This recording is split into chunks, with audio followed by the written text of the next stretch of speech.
Masarap sa pakiramdam kapag naipapakilala ka batay sa achievements mo. Madalas na nangyayari ito sa mga resource speakers na ipinapakilala sa mga talks.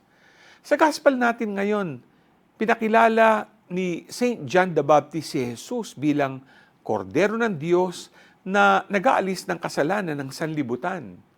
This powerful declaration reminds us of the sacrificial role that Jesus fulfilled.